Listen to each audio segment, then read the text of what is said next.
with Michigan. Yes, it is. All right, guys, welcome, come on in. And so I'm gonna kind of turn it over to Heather and to Shelley. They've got, like I said, two different presentations that we're gonna be watching, and they're gonna tell you specifically where these presentations have been targeted. Is it just me? I know. Yeah, okay. Where these presentations have been done in the past. They'll also let you know other school districts that they've presented to and have approved them as well. And so they're going to be tag teaming the presentation on domestic violence. Is that correct, ladies? We're Kind of. It's Kind for of. high school, but it's, They're going to explain it. I'm just going to sit down. Okay. All right. So I'm going to turn it over to Heather and Shelley. Thank you guys for being here. Appreciate it.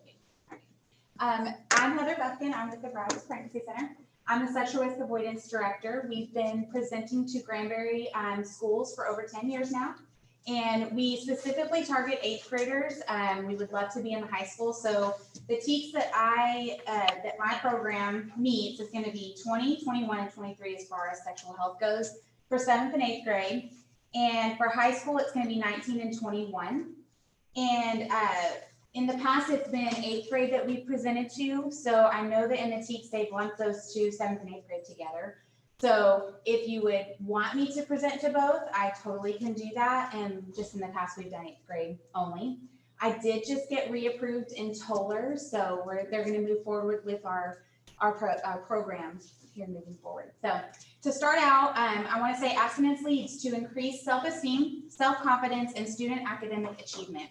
This is not a shame-based presentation. It is optimal sexual health for all people. So no matter what they what sexual orientation they are, what they identify as, this is sexual health for them. We want them to be as healthy as possible. And the way to do that is to be abstinent from sexual activity, preferably till marriage, because the negative effects could be STDs before marriage or a baby, that kind of thing. So I'll take you through my whole presentation. That way you have a good idea of what we do. I'm just gonna, I can't see. You see the, oh, down, no, here it is.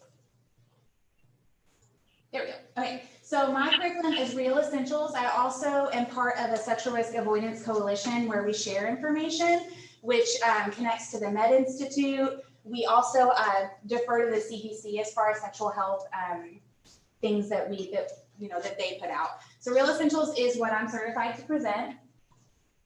The first, sorry, I need to go through this. Sex is defined as any genital contact. If sexual organs are engaged in the actions, then a form of sex is happening. So that's what we tell them, that we're there to talk to them about sex. And when I'm talking about sex, I'm talking about all of it. So if you are saying blank sex, whatever it is sex. And that's what we're going to talk about. And there are consequences to that. This is not going. Oh, there we go. Okay, so the first question I'm going to ask them is who is having the best sex?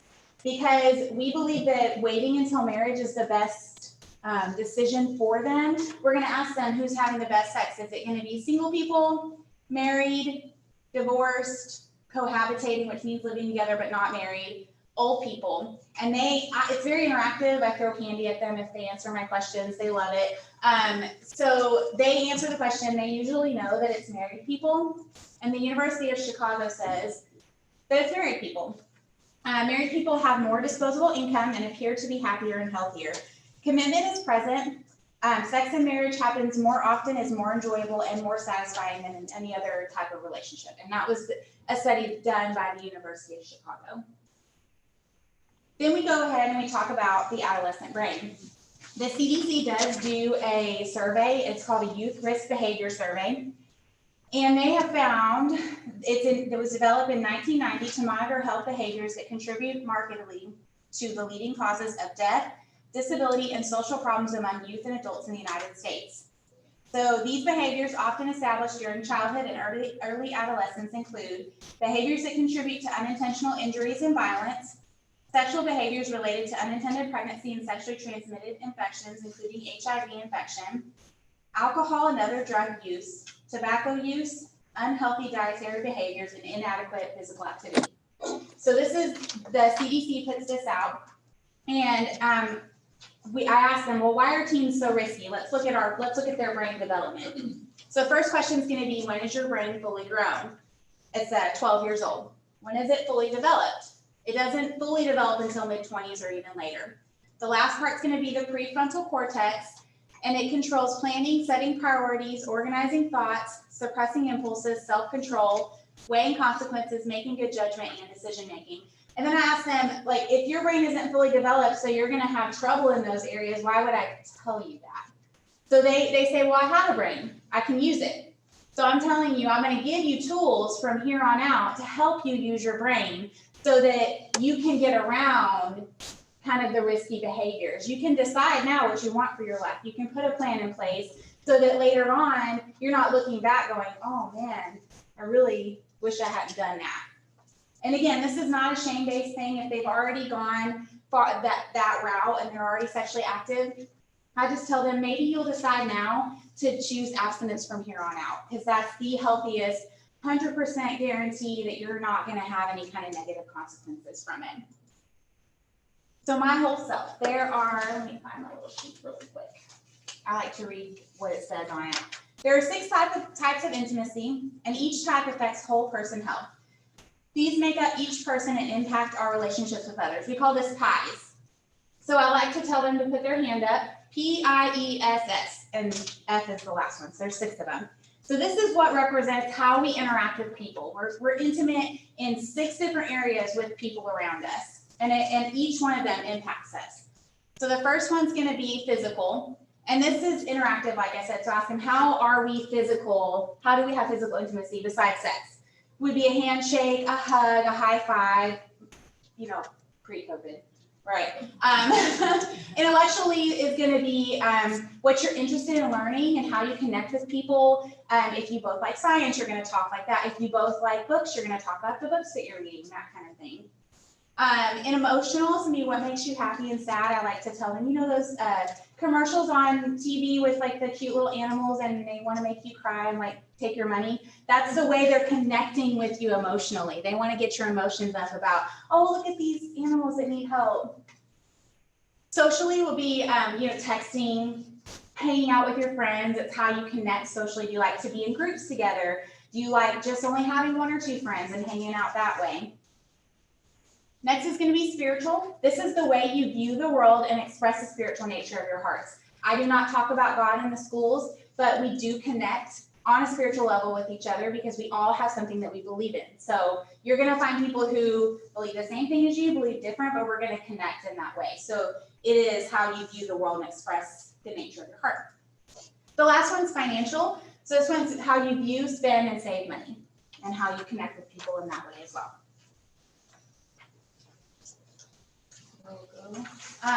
On this one, I really just like to ask them this question so that they can start thinking about what culture and society is saying that sex means. What are we seeing out there in the world? And what are they saying that it's supposed to mean? And then what do they want it to mean to them? Because I don't think they're asked that question enough. I mean, I ask my kids like questions and, and I'm sure a lot of parents do, but I really want them to start thinking for themselves. What do I want it to mean? It's the most intimate thing you can do with another person. So it's really kind of a big deal. And here's the media's influence. Here's just some ads. These, I don't know how old these are, but these are ones that have been out there before. So this is the media's kind of influence.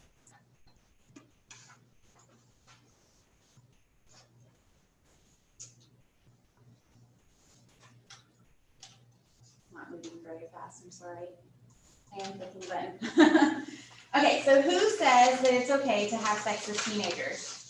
I asked them that question. Who's saying it? Well, we just saw all the ads, right? So the media and culture might say it's okay to have sex with teenagers. What is their motivation? Their motivation is going to be money. So remember our pies. So their motivation is use birth control, use a condom, right? Protect your physical body. If you're only protecting your physical body, the star pies, are the other ones protected? No, because we connect emotionally, we connect intellectually, we connect spiritually, we connect socially, and sex is all of those things as well. So you're not protecting yourself in all of those areas if the only thing that you're doing is protecting yourself physically. And then I asked them, who's advising you to wait? And, I get a lot of answers like my parents, sometimes friends, that they have friend groups that are deciding to be abstinent. I told them I'm advising them to wait. I work at a pregnancy center where we see a lot of really young kids. Recently, we had a 13-year-old come in pregnant. And it's just scary and sad when you see someone facing a crisis situation at such a young age. And I want them to be as healthy as possible. I want them to be as successful as possible and not to have that, not that babies aren't great, but that kind of roadblock at such a young age, right? We want to help them to maybe make better choices. Hopes and dreams. So this one, I tell them to imagine that you're in a hallway and it's filled with people. I mean, this would be pre-COVID. So it's wall-to-wall people. You cannot move in this hallway. How easy is it for someone to pull you into a room? It's pretty easy, right? Is it harder to get back out of that room? Yes, and that's peer pressure. It's easy to fall into it, but it's going to have some consequences coming back out of it. So think about you at point A right now, and point B is what you want for your life. How are you going to get there? Because there's going to be things in the way. What's the plan? So let's start thinking about, what do I want for my life? How do I want to get there? Do I want to go to college? Do I want to do a trade? Those kinds of things. Thinking about it now helps the possibility of them making choices that help them get there, better choices. Then we talk about actions have consequences. We go through each one of these and they tell me a physical consequence of sex right now. Intellectual, emotional, social, spiritual, financial. We talk through that whole thing, and I love to get their feedback on these, what they think that those things look like. Success sequencing. People are more likely to flourish in life if they complete the following steps in order. It's only 3 things. Get a high school diploma. This is not even going to college and getting a college diploma. It's getting a high school diploma. Working full time and then marrying before having children. And if they do those things in that order, they're less than 10% of people who sequence their lives in this order are in poverty. And so this is not to say that if they do make a choice and get themselves in a hard situation, that they won't be successful. That just takes a lot of hard work. They're just saying they took a group of people and they surveyed them. They all had done these 3 steps and they were all not in poverty. So, and I've seen it as low as 3% of people. That's a really good statistic, especially for these kids. Like, I'm like, do you want to earn a good living when you get older? It'll be really easy if you do it this way. And college is great too. Then we talk about decision making. So this is where we're going to think about thinking. I don't want to jeopardize my future. I want to think about, what do I want for my life? So these are just a couple little points to kind of help them, to guide them. It's not a big deal. I know there's like 3 of them and then it's all the little sub points, but really it should be a quick thing. Stop, think, choose with intent. So the first thing they're going to do is, if they're in a situation where they're like, oh, I'm not really sure what I should do, stop. You always have the ability to stop what you're doing. Just stop. And then you're going to identify the decision to be made, know yourself, think, and identify options, gather information and data, and evaluate options that will solve the problem. And then you're going to choose with intent. And at that point, they can call their parents, they can call their friends that maybe want to keep them accountable to goals and choices that they want to make. So they can help them select the best option and develop a plan of action. And this doesn't have to be like a lengthy thing. I know it sounds lengthy, but we do it without knowing we're doing it anyway. That's just helping them to start creating some boundaries. So when I talk about boundaries with them, I tell them to pretend that they have a fence around their body and there's a gate in front of them and they have the key to that gate. So the keys are in their hands. That is their boundary line.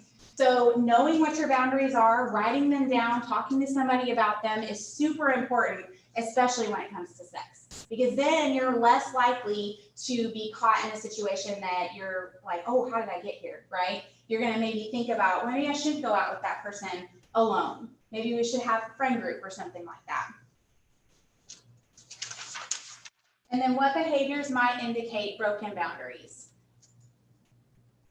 not being able to say no, standing too close to people, trusting too soon, talking about your deepest, darkest secrets. Because what happens, I always ask them, what happens if you're telling your friends your deepest, darkest secrets and you get in a argument with them? Generally, the whole school knows about your deepest, darkest secrets as soon as you get in a fight with someone. Being sexual with your speech, flirting or touching inappropriately, not respecting what people say. And so then where are your boundaries? And I ask them, who are you setting boundaries for? You're setting boundaries for yourself so you can be successful in your life. It's for you. I want them to know that they are valuable and they are worth waiting for. It's their body. And I want them to realize how valuable that is. It's about loving yourself because you are worth it. So discussing boundaries for a few topics with a parent, a trusted adult, curfew, alcohol and drugs, money, cell phones, internet, and physical self-control. Then we talk about what does a healthy relationship look like. So I tell them, if I'm going to go make a cake and I put my batter and my icing in a pan and put it in the oven, is that the right way to make a cake? And they're all like, no. And I say, okay, I baked my cake without the icing and then I put the icing on immediately. Is that the way to make a cake? No. So we're going to bake our cake, we're going to let it cool off, and then we're going to put icing on it. That's like sex inside of marriage. There's a time and a place for it. It takes time to get there. And they're not old enough yet to be thinking about all those emotions that come with that kind of a commitment, right? But this is what a healthy relationship should look like a cake. So first thing they're going to do is talk. They're going to be friends, date. And at this point, when they're talking, they should already have said, here's my boundaries. And if the person that they're maybe dating or wanting to date is not in line with that, then that means don't need to be with that person, right? Shared experiences, similarities, honoring those boundaries that you should have already talked about, similar expectations, trust, marriage, and then sex.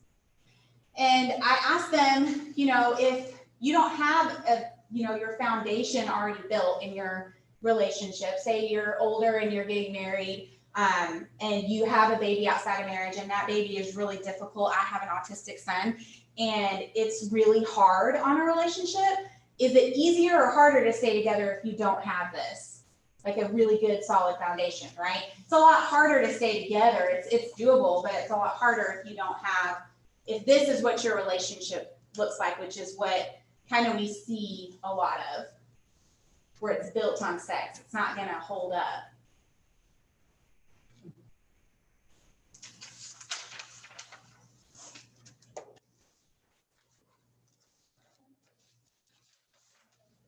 Okay, so on this next one, love versus infatuation.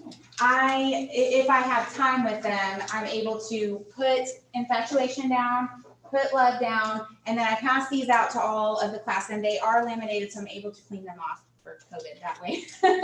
We don't spread the germs. And they come up to the front and put where they think these should go. If they don't know, they put them in the middle, and then we discuss. So we know that infatuation is a feeling, and feelings aren't facts.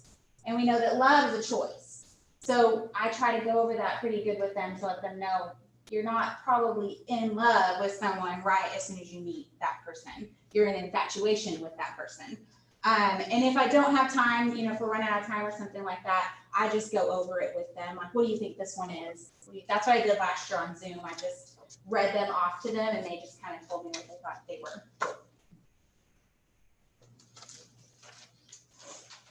And then next, steps of physical intimacy. So this is where having a foundation and talking about physical boundaries ahead of time comes in. So we release oxytocin when you have sex, you're going to release a high amount of oxytocin. Any kind of physical contact releases small little bitty amounts.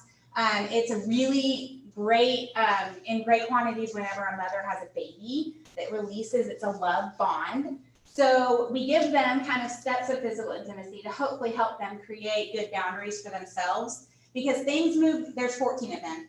Things move very quickly after step 9, and the physical, mental, and emotional risks increase dramatically with each intimacy step beyond 8. so that it's eye to body. They're going to see the person. Eye to eye, that person has caught you looking at them. Voice to voice, so now you went over and talked to them. Hand to hand, holding hands. Hand to shoulder would be like, you're in the movie. The old school movies. Hand to waist is just waist. Face to face would be like touching face. This one I always kind of have a hard time with. Hand to face. French kiss, making out, touching above the waist, touching below the waist. Intimate body touching, and then intercourse would be. And the reason we put those in red is because, like I said, you're going to start releasing that oxytocin, and the more you release, the harder it is to stop yourself. So maybe kind of creating like, here's where, I would like to stop. Or I like to tell them, pretend that it's your, child. How far would you want your own child to go with somebody? Like, how would you feel about that? I mean, I don't know if that would resonate too much, but because they're still young. But relationship red flags, and I did, if y'all got the things over that way, there is a card. It's a little white card.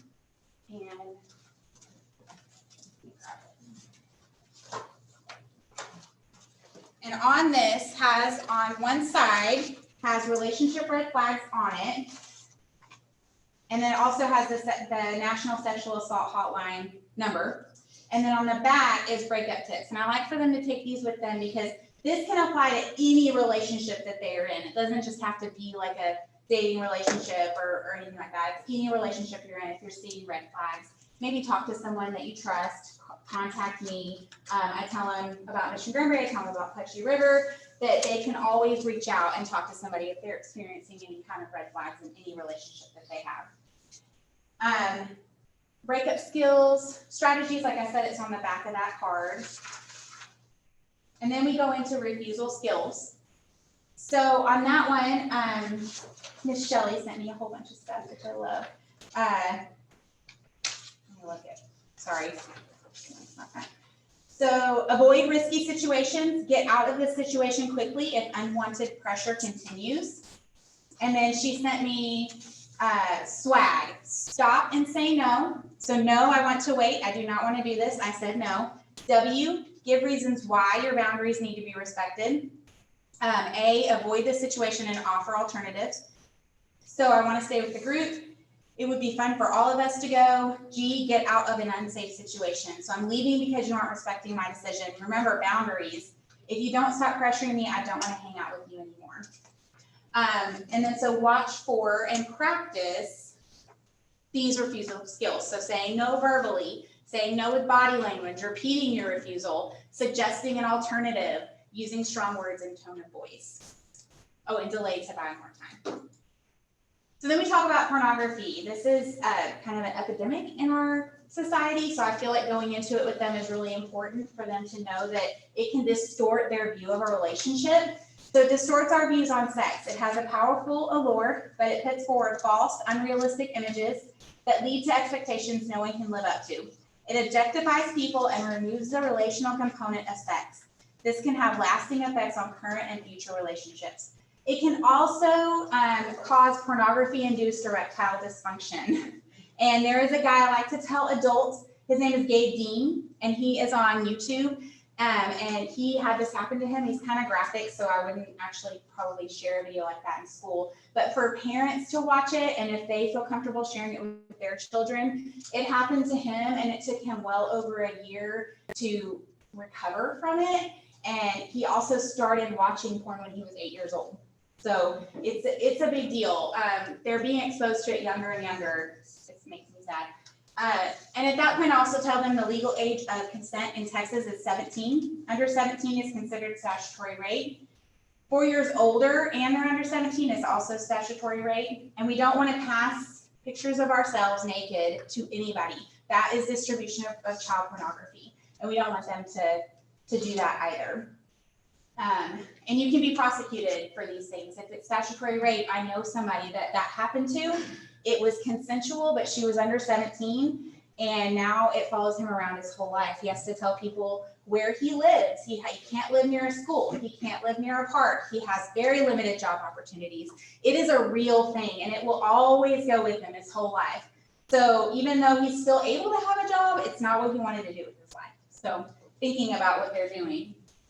Pornography is hard. As they go through these, I ask him, is this fact or fiction? So pornography is addictive. Pornography can change how you feel about yourself. It can impact how you feel about the opposite sex. You can simply walk away from it. Influences how you perceive relationships should be. Can impact a person's ability to connect with real people and impacts a person's self-esteem. And then we, remember our highs. So what's a physical freedom of saying yes to healthy relationships and no to sex right now? No babies, no STDs, right? Intellectual, we go through all of 6 of them. Then we talk about human sex trafficking and how to be careful online, not asking people to be your friend on any kind of social media that you don't know. Don't let them be your friend. Don't accept a friend request from them. It can look so many different ways. So we just ask them if they know what it is. I mean, obviously they're probably gonna know because I'm sure Tracy's already been there. But I go over it again just to kind of give them like, hey, and it goes back to passing pictures of themselves. If they have done that, if the person asked for a picture and they thought they were their friend, then that person has them and they can say, well, I'll tell your parents and I'll tell the police and you're going to get in a lot of trouble. Then they're scared and they start doing what that person is wanting them to do. So it's a real thing and it's really, really scary. Then we talk about sexually transmitted diseases. 1 out of 4 sexually active teens has an STD. 3 out of 10 teenage girls in the US get pregnant before age 20. Teens who choose abstinence are more likely to attend college. 2/3 of teen pregnancies occur among 18 and 19-year-olds. About 20 million new cases of STDs every year. Less than half of teen mothers ever graduate high school. About 110 million Americans have an STD. Sexually active teens are more likely to be depressed and attempt suicide. Children of teen parents are 50% more likely to repeat a grade. Among those infected with an STD, 15% had more than one STD. And an STD, we just go over then what an STD is. It's an infection that occurs when a bacteria, virus, or parasite enters and grows in or on your body. Sexually transmitted diseases, or STDs, are infections that pass from one person to another through sexual activity. Sexual activity includes vaginal, oral, and anal sex. Some STDs can also be passed by genital to genital or hand to genital contact.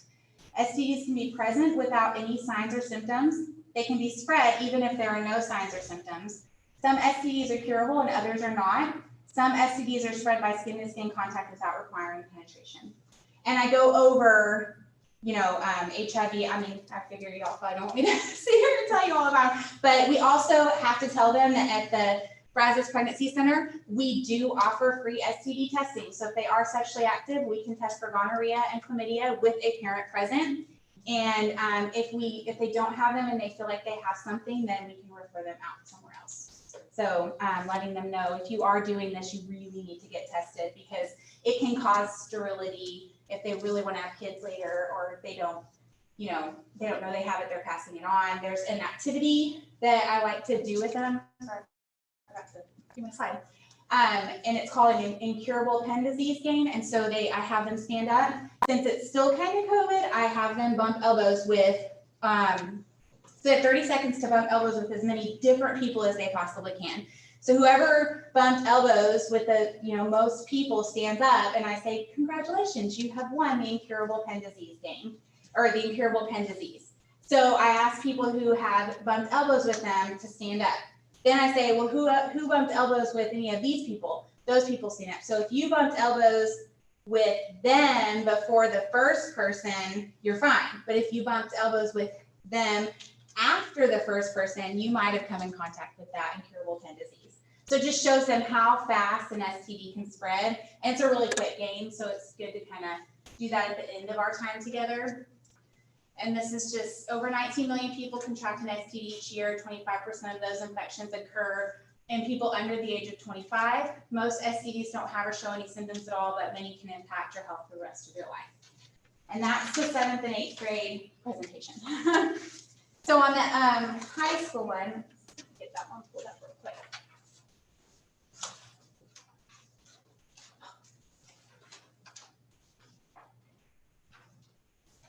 This mouse moves. There we go. And what I'll do on this one is I can just explain to you what's different in this one. It's pretty much all the same information. I just made it slightly different so that they're not seeing exactly the same presentation 2 years in a row. But we want to keep kind of hammering the information into them so that maybe they'll think about it. So what's different about this is going to be, we talk about friends with benefits. I'm going to go to it quick.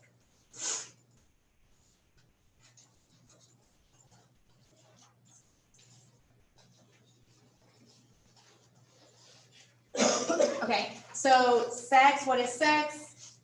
I mean, we're asking them what they believe this is. And then, can this be, is this a real possibility? Can you really be friends with somebody that you're like having benefits with? It can't work because you don't love each other and someone will inevitably get hurt in this situation. So, and then we ask them, why does something intended for bringing people together often tear relationships apart? Because there's not a commitment in that. We want them to think about, I want this to mean something to me and not just be someone using my body for their own pleasure, right? And then we go over foundations of a healthy relationship again. I just made this look a little different, the same thing as the cake analogy. And then we go a little bit more into detail about dating because in high school they're starting to kind of think about that. Well, why do we date? Also, this is something that Toller had asked me to put in a few years ago. So keeping with what they wanted and making it the same across the board. We talk about dating and why we date, what that looks like. I do have sheets. It's creative dating ideas without sex. Yeah. So I can always print this out and take it, give it to kids. Oh, and I forgot to mention the STD card. I'm sorry that I do pass that out as well at the end of classes. But these are creative dating ideas without sex. Some of them are, kind of silly, but walk or jog together, cook a meal together for one of your families, swing, climb, and play at a park. I mean, be kids, because they are kids still. They're still school-age children. So dating has a purpose to get to know yourselves and others, including likes, dislikes, values, and communication styles. To learn to feel more at ease in a relationship, to feel acceptance from another person who chooses to spend time with you, to develop your sense of independence, to discover qualities you might hope for in a future partner.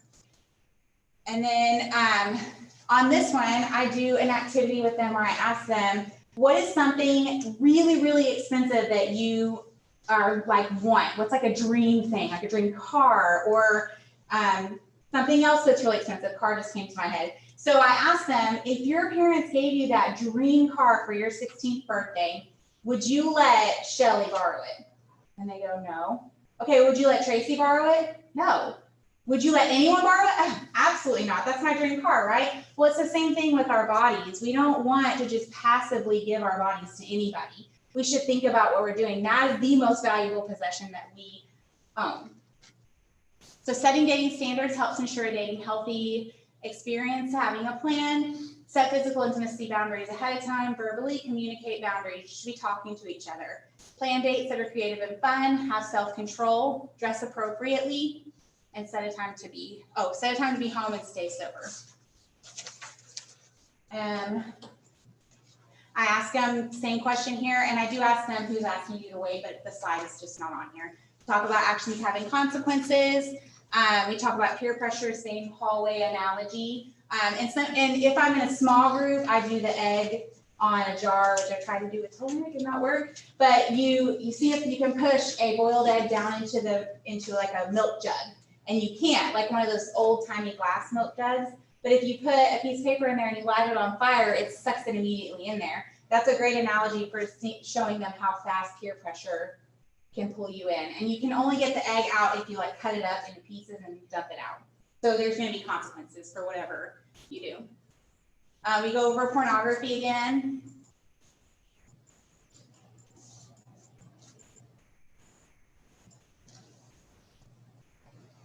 And then we do an activity with them where we put a pantyhose. I have 2 volunteers come up, clean new pantyhose, and we put it over their head and then pull it off. The person behind them pulls it off. It just shows how it distorts their view, and it distorts our view of their face as well, and how harmful pornography can be.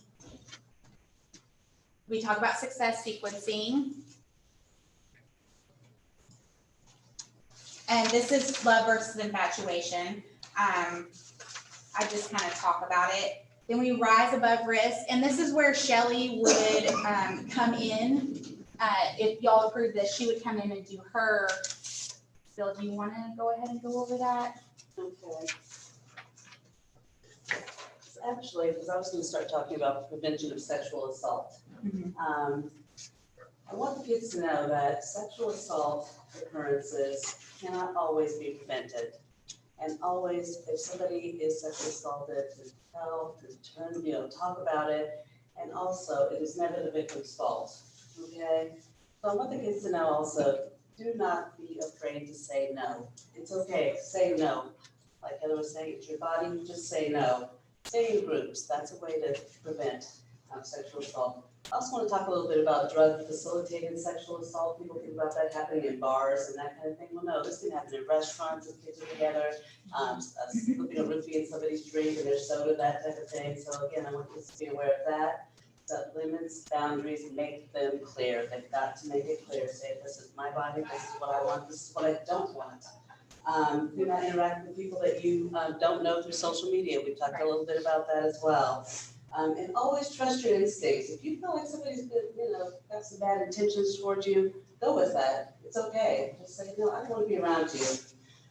Also have a backup plan. In case you go out with a group of friends and all of a sudden you find yourself alone with somebody that you don't feel comfortable with, get out of that situation. Go to a trusted adult, call the police, have your cell phone ready, things like that. Again, I don't know how this is kind of set up.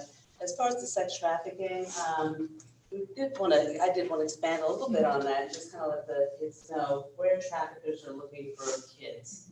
They're looking for kids at malls, they're looking for kids at schools, they're looking for kids everywhere. They definitely want to pick them up, any type of public event, that type of thing. They just start talking to kids, say, hey, you know what, I got this great deal, why don't you guys come with me?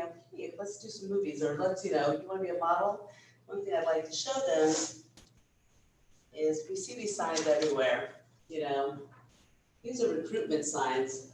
These are what traffickers use to try to recruit kids. And it's hard to see. It says wanted teens for after-school job, earn $60, $80, $100 per week. Work evenings and Saturdays, free trips and activities, transportation provided, 14 years and older, bonuses, also bring your friends. So, sometimes we see these signs around. One gets to be suspect of that. Something else that we had talked about, we've got a picture, and again, it's kind of hard to see here, but who in this picture is a sex trafficker? Is there even that you don't think is? We'll let the kids choose. Well, guess what? These are all traffickers, okay? They're all traffickers. The trafficker can look like anybody. And then there's another picture again, it's kind of hard to see which of these children can be trafficked. Again, they can be any of these children. Traffickers don't care. Anybody, they will take anybody. They don't have a type. Bullying behaviors was kind of be the next thing that we were going to kind of talk about as well. I would ask the kids, have you ever been bullied? Have you ever felt like you were bullying somebody, and Sorry, I'm gonna go do it. Okay, Sorry. That's okay. I was like, oh, I should probably go to that. And talk about the different types of bullying: verbal, social, physical, cyber, online. And we talk about something up here, this stuff, the different behaviors: harassment, isolation, humiliation, treating other kids horribly in groups. Yeah. Kind of talk about that as well a little bit. And then I wanted to ask the kids, what can you do to stop bullying? If you see something going on, what could you do? Don't join in. Tell a teacher. Make that child a friend of yours. Say, hey, I see them picking on you. You and I hang out. Again, telling an adult. I think those are all my parts. Talk about. Oh, the refusal skills. I do want to ask you, do you know what a refusal skill is? What does that mean? And then hopefully somebody will come up with it. If not, being able to say no when you're pressured is a refusal skill. So watch for and practice the following, refusal skills, and we've got them up here. So verbally say no. Say no with your body language. No, just get away from me. I don't want this. repeating your refusal over and over again. Be persistent, say, I don't want this, just stay away from me, using strong words, strong tone, delay things to buy more time, say, hey, you know, let's over here do this, or just avoidance, just get out of that situation if you can. She talked about swag already, so I had that on here as well, which I thought was a really, you know, cool acronym that kids really understand. And breakup strategies, was that Yeah. pretty much it? Yeah. Okay. And it's on that card, so. Right, so the breakup strategies, we're gonna kind of go over that a little bit as well, you know, if they speak that they're in some type of a relationship and they want to get out of it.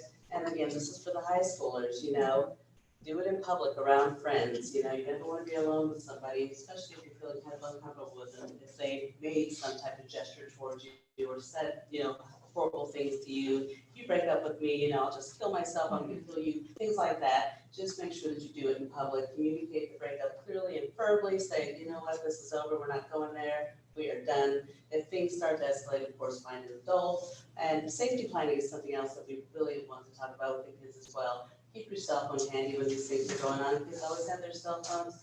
Be ready to call 911 if something does get out of hand, or again, you know, find an adult. If the relationship is abusive in any way, it's okay to break up by text, it's okay to break up, you know, by phone, whatever you need to do. You don't have to be face to face with that person to break up with them. So, okay. And I forgot to mention that your phone can call 911 with pushing the button. I do that like once a month by accident. I put it in my purse and all of a sudden I'll hear it going, it's always at HEB. I'm like, but it will do it for you if you're in a situation where you can't like lift it up, you know, they'll call you back, and then, you know, I guess if you don't answer, they'll probably find where your phone is and that way. So letting them know that, I mean, most of them have an iPhone. And we also have the relationship quiz. I did not bring ones of these for you because I don't have a whole lot of them right now. But relationship quiz for women. And the girls do generally like these. We do split up the genders, and we tell them whatever they were biologically born as is where they will go. It worked well last year. But they like these because they can answer the questions inside of them. We give these to our clients too. And they can know, like, their girls love stuff like this. So I always bring these with me. I just got these for boys if they choose to you know, if they decide they want something like that. And they set these over there. These are for the National Trafficking Hotline that the kids could actually take with them. I mean, we have a zillion of these, and it's got the number on there. It says, be alert, be strong. Help is just a phone call away. So it's got the number on there. They can actually put it on the keychain if they want to. They can use it as a shoe card, you know, kind of stick it someplace else that nobody can find it. And it talks about, can someone take away your ID or documents? These are things that traffickers do to young people. Is someone forcing you to work for them to pay off the debt? So again, this kind of gives kids an idea to think about, you know, any of this stuff that's going on. Is someone forcing you to work or have sex against your will? Is someone threatening or hurting you or your family? Are you under the age of 18 and getting paid for having sex? And don't be afraid to ask for help. So again, this is something we just kind of want the kids to take away with them. Yeah. And at the end of this is the sexually transmitted diseases, and I would go over that portion again. And then I asked them, what does your picture look like? What do you want for your life? And that's the high school presentation. Do you have any questions or anything? Yeah. So how interactive are the junior high or the middle school? They're pretty interactive. If we're able to split them up, they do get pretty interactive. Like girls in one room, one Yes. in the other? Yeah. Mhm. Okay. We have found that that's the best way because it is a sensitive topic to let them be with their, you know, their gender. And it has worked well. They're pretty, I mean, I get quiet ones and you know, in high school I get a lot of, but, you know, generally, yeah, they're pretty interactive with it. They like candy too, so it's almost they answer my questions. I'll throw candy at them. Anyone else? What schools is this available for, like, what are all the schools that? I go to Lakeside Baptist Academy. I have been at CCA, but they decided to do like more of a Bible-based program. from now on. And then GMS, AMS, Toller Middle School, and Toller High School. Bless you. And I believe that's everybody.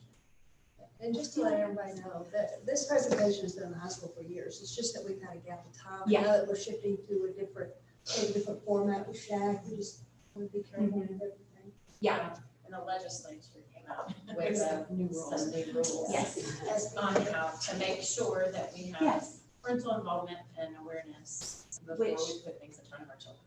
Yes. Which I do offer prior to going to the school, like the night before, the week before, I do a parent preview night. So parents are able to come, to the school, they can ask questions, I go over it just like I did with y'all, and parents can input and, or last year we did it on Zoom and it worked really well that way too. People were able to, get in out there, ask questions. That kind of thing. Yes. Question, artist made a comment, like when you're talking about something I hadn't thought of, but like you said, slipping in things in bars, when they're not gonna be in bars, they're not open up. But even like if they go to a restaurant and the guy says, hey, I'll get your soda for you, and he takes it up to one of those things. Yes. Give them those kinds of examples and ideas. That's exactly right, yes, Absolutely. that's where I was trying to go with that. Yeah. It's not gonna happen in a bar, obviously, with our teenagers. Right. But I mean, just being with a group of friends, if they go to somebody's house, or, somebody Get your just own offers, drink. yes, get your own drink and watch your drink. Yes, make sure you know where it's at. Maybe keep it in your hand. Yeah, exactly. Yeah. Is that everything? I have one more question. Yeah. For the private schools, are you able to go in there for the middle schoolers and the high schools as well, or do they streamline it more for just one grade? What do you think? Well, I've been doing this 3 years. So the high school one is something I actually developed when I started this job. And we did do it the first year, my first year. I'm not sure how they're gonna wanna do it this year yet. I have it set up to go in April. My issue is that I don't always have enough presenters. So I do, if I'm going in, for AMS and GMS, it's just a one day, it's me and someone else. But that would require 4 people because they only have that like 1 hour time slot. So so that's logistical. I'm hoping that we can, because I do think really being able to go in depth with the high schoolers and then doing something separate for the middle schoolers is really important. But that was what we've done before. So, but COVID, I lost a bunch of prisoners. So. Is there a way to volunteer and a place to Yeah. volunteer if you need presenters? to help Yeah. out? Yes, Okay. you can contact me. I am the bridge director. I would welcome presenters. I have trained some in the last couple of years, and this is you have to be really passionate about it. You have to be willing to put in the hours, and per the teach, we have to make sure we're saying the right things and be comfortable talking about sex in front of people. That's it's a very specific niche. So when people really know what I do, I tend to get, I decided no. so yeah. Okay, you guys, just wanted to talk a little bit about any concerns you might have with the presentations, just in a general sense, to be able to note the concerns as part of our recommending or advisory capacity. So concerns regarding the specific presentations that you guys saw today. They don't have to be. Just putting that out there. We want to make sure we get those in the notes. You said it takes you do this presentation over about an hour? Yeah, like 45 minutes. Okay. Yeah, I mean, it's a lot of information. It is, yeah. It's a lot of stuff. I don't think I've ever talked to my children about pornography. Yeah. even. I mean. Yeah. but- Well, I kept it about that because if the school district does go virtual again, it was a 2-day presentation. So we could go a little bit more in depth, but if the school district decides to do anything virtual again, it is a virtual presentation that I can do on my own through Zoom. I did it through Zoom last year, so I know it's a lot to go over. So not only with the presentation, but one of the things that the SHAC recommends is the specific areas or specific grade levels, and I'll read you specifically what specifics are. How do you like that? Specifically, being able to recommend the appropriate grade levels and methods of instruction for human sexuality instruction. That's part of our role as far as at what age grade level, do we find things appropriate? So, general concerns, thoughts? There isn't any talk of doing anything like this with elementary, right? It's strictly just middle school and high school. Correct. The only elementary, there is no discussion with sexual or human sexuality specific to Elementary, and we will bring that presentation to you. All they do is, as a presentation for health, is their bodies, what's going on in their bodies as they approach puberty. So that's the presentation for elementary, and we've put all of those on hold until they show you that one as well. My only thing is I have a 7th grader and I have 2 8th graders, and there's such a difference in maturity level that I can see already. My 8th graders can probably sit through this and not be silly. My 7th grader, I don't know, I think, I don't know, I just wonder if 7th grade is a little young, even though it's probably needed, because you said there's a 13-year-old. That's my thing, is are they mature enough to sit through it and even absorb the information and not be silly in class? And 7th, because I have a 7th grader as well, and 7th is where their science classes, going over the biology of everything. And so really, like my 7th grader hasn't wrapped his head around that part of it yet until 8th grade, so. 8th grade, yes, I feel like it's necessary, because, some parents don't want to talk about this with their children. I 7th agree. grade, I'm not sure. I agree. I just had that on there because the TEEPS had changed it to where the 7th and 8th grades together. But generally, this is something we do for 8th graders. Yeah. We don't usually talk to 7th graders. Yeah. So, but that's the only reason whatever y'all recommend is what we'll do. I'm just one opinion. Gotta have somebody putting it out there. That's right. What do we think? I didn't think about that, so thank you, because my kids are the same way. Yeah. I have a 7th grader too. Yeah, I just think that there is a difference in how they mature. There's a huge difference in all. Yeah. One day in the hall, you go, I'll accept. I'm gonna help Heather out. It's down this way. That's close too. They'll be in high school next year, and it's gonna be a big slap in the face, I'm sure, for them hearing things, seeing things, and being presented with things. So I definitely think 8th grade is a good idea. Well, and keep in mind, you guys, also specific to anything that is presented in the schools, parents have to opt in for it. Yeah. So parents must say, I want my child involved in this presentation. Not only do they get a chance to see it at a parent preview night, our board, reviews it and says based upon the recommendations of the SHAC, we feel as though this is appropriate for 8th grade. They still have to opt in. So they have to sign and say, yes, I want my kids to see these.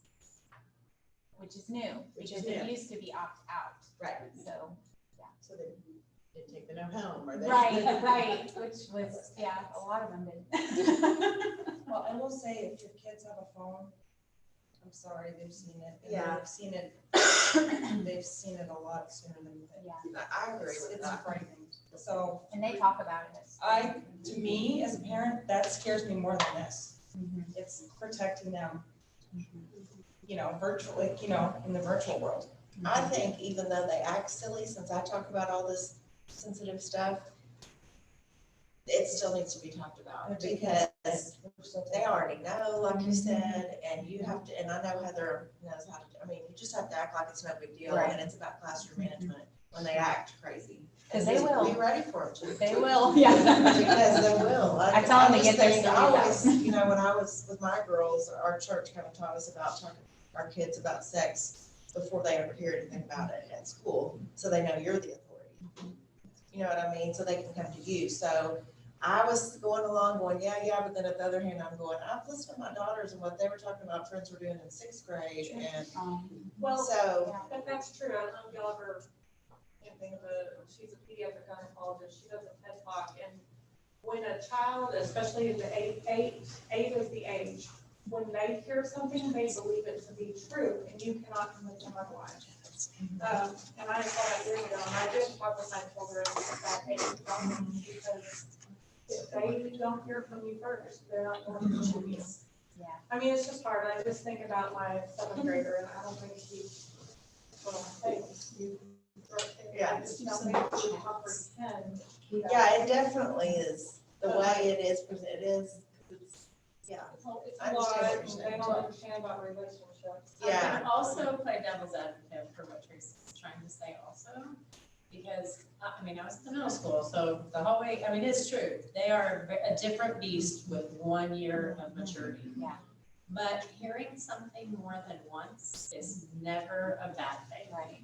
Because they're hearing the other side, you know, constantly, Yeah. especially if they have fun. Right. TikTok, and my kids don't for now. I mean, yeah, No. they're just inundated. Yeah. And that's, those ads were nothing compared to. Oh, I know, yeah. You know what I mean? I So- had a kid, you know, my son's friend try to advocate for TikTok for him, and I said, show me yours, very first one. And I said, that's my point is made right there. Yeah. No, that's not, no, very first one, it knows you're a teen boy and what you might like.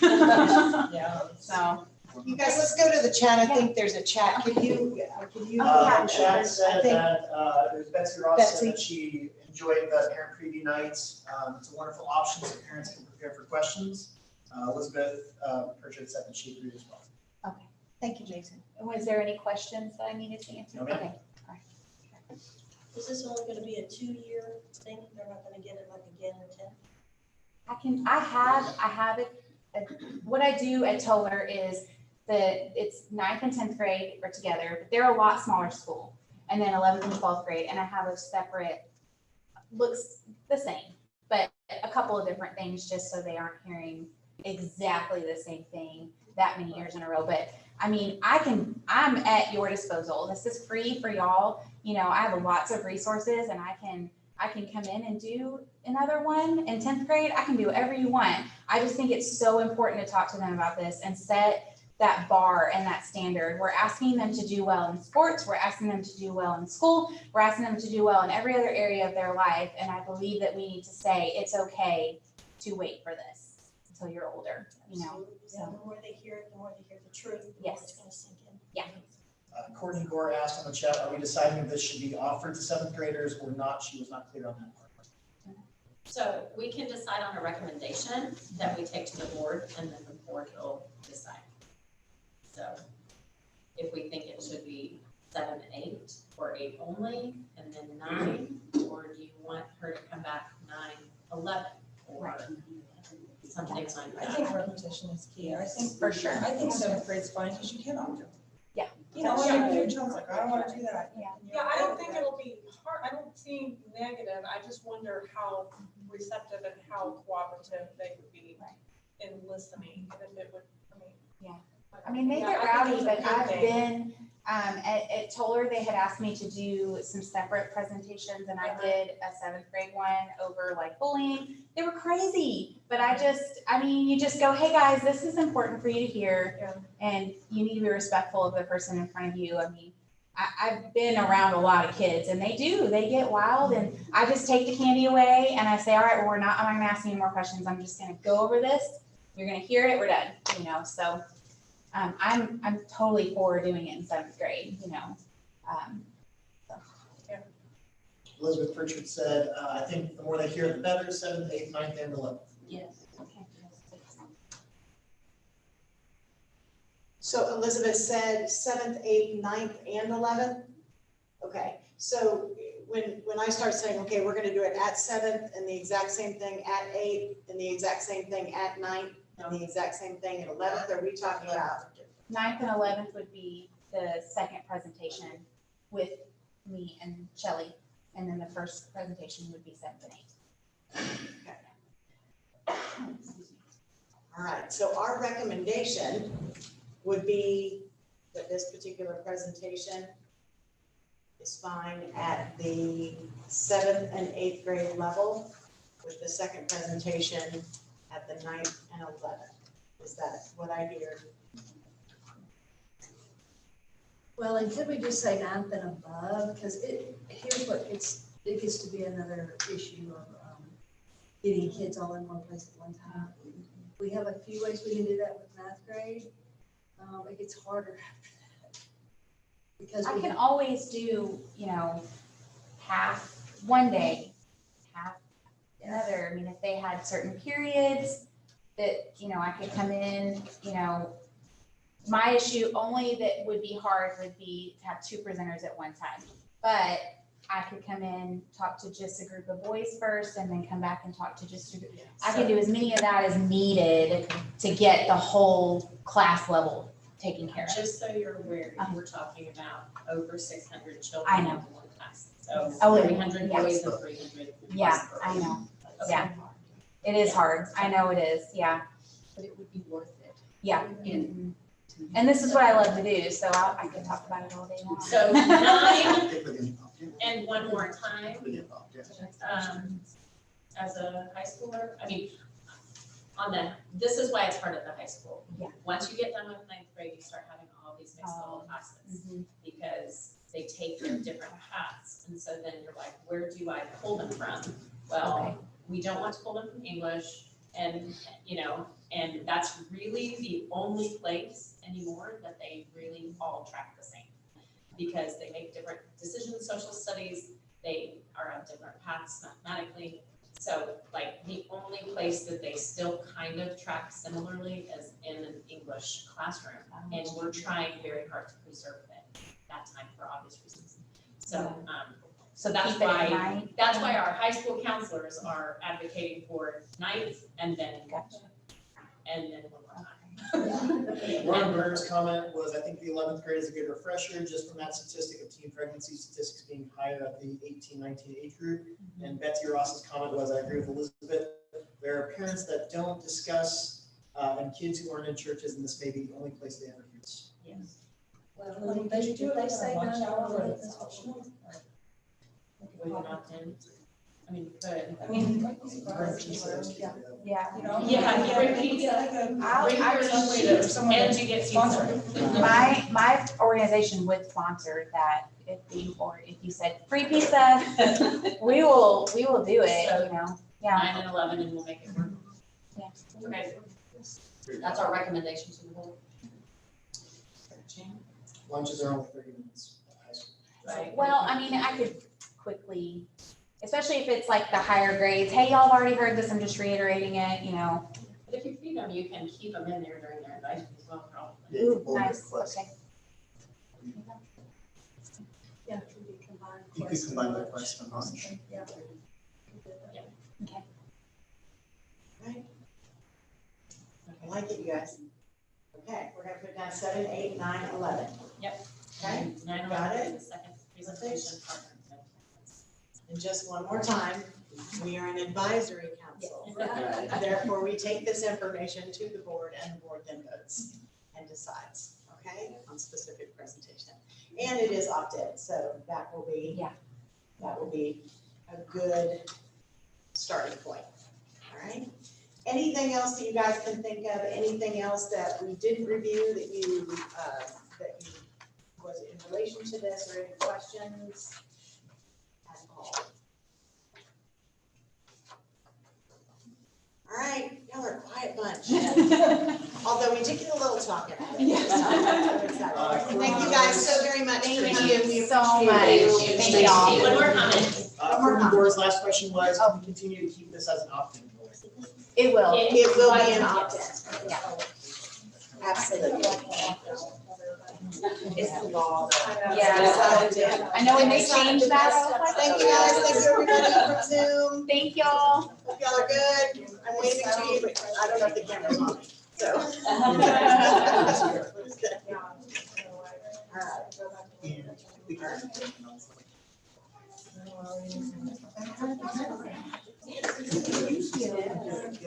So we will, that would be different. Yes. Yes. Yeah. Because